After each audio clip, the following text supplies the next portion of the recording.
Right. Okay. So you want me to speak into this camera with this one? All right. If I stop, it's all right, right? So we'd moved into this old house, which, whilst it creaked and groaned, it was just the house settling, you know? But it was kind of perfect. It was what we'd always wanted since we'd been together.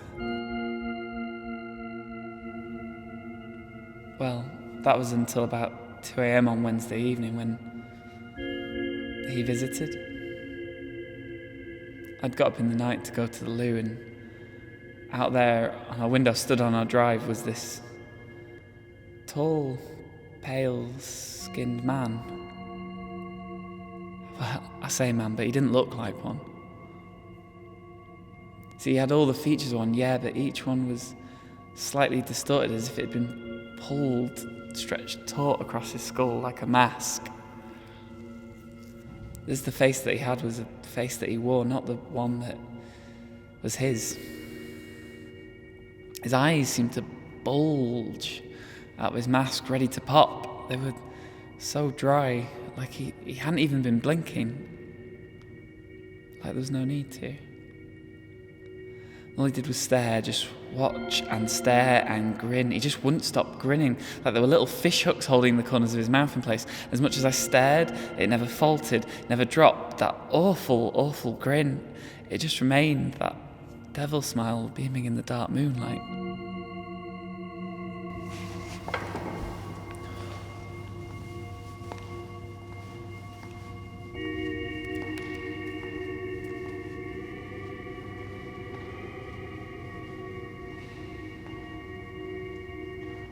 But at least he was far from the house, I thought. Far enough that I could get to the front door and lock it before he got to it. I mean, of all the days for Paul to forget to lock the door, why did it have to be this one? I was sure I could make it, I was sure. Plus, maybe he hadn't seen me, maybe I was safe. Or was I? Images began to flash through my mind of him breaking in a sprint towards the door, his hands claw-like wrapping around the door quicker than I could shut it, his eyes staring through the crack as I failed to hold on. Me running, falling, turning, screaming, seeing him walk through the door. Me telling him to stop, frozen in terror, as he got closer and closer to my little boy John's room, his grin getting wider and wider. I had to stop him. I had to move. I ran downstairs as quick as I could, but when I got there, he was nowhere to be seen. No trace. Except for on the doorstep, there was this little tattered doll, like a gift almost. So I threw it in the bin, locked the door, and told my husband Paul, but in a very supportive way, he said I was crazy.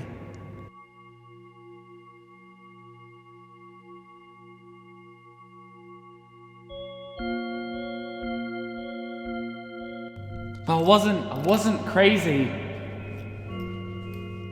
When I came home, I found John playing with that doll, that tattered little doll.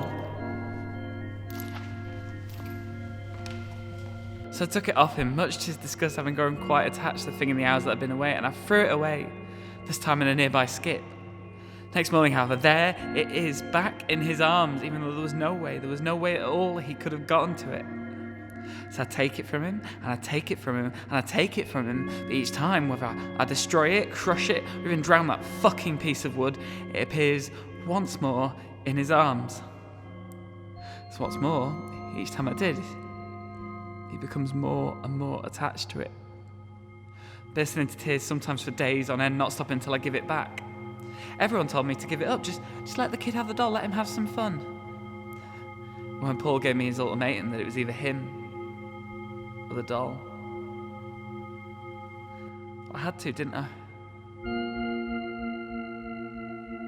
And so, in the subsequent months, as my marriage slowly repaired itself, and my obsession with the doll and the man became a thing of the past, we began to redecorate the house. We decided as John was getting older, he needed more space, so we decided to knock through his wall. into the washroom. But when we did, we didn't find the washroom. You see, there was this other room in between. You get them sometimes in these old houses, secret rooms which had been plastered over. The thing was, though, this one was full of crap. A mattress, cans of food, long gone off, feces. And in the middle of the room, loads of wooden painted dolls. See those creaks, those groans every now, what we'd thought was just an old house settling.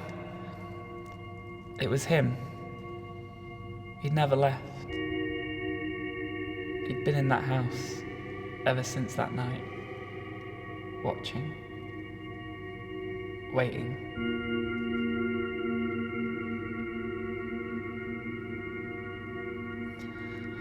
I couldn't stay in the house after that.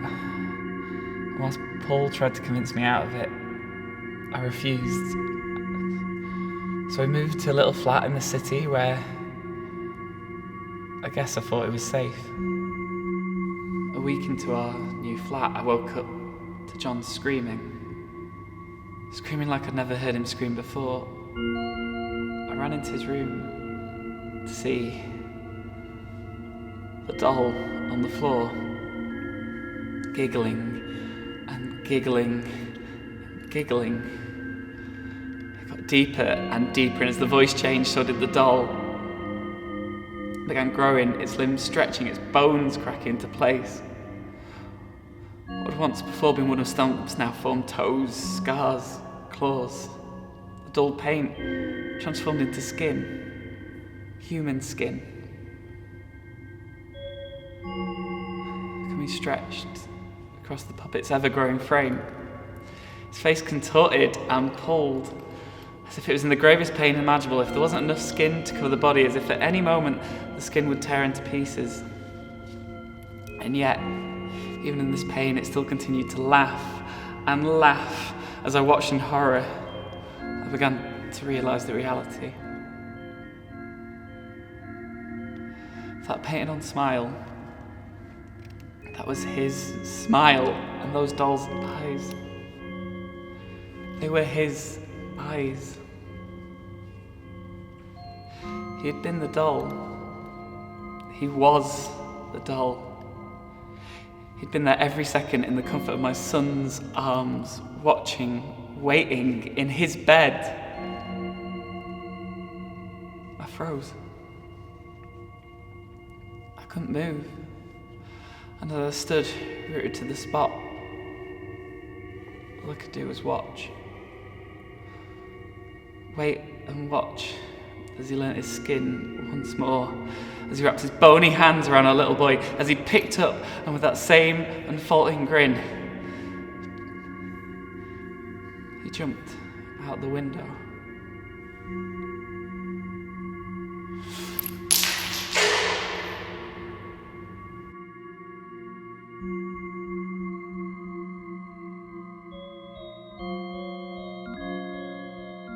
You see, that when they say that I'm crazy, I'm not crazy, right? I don't care what Paul says. I didn't touch a little boy. I didn't.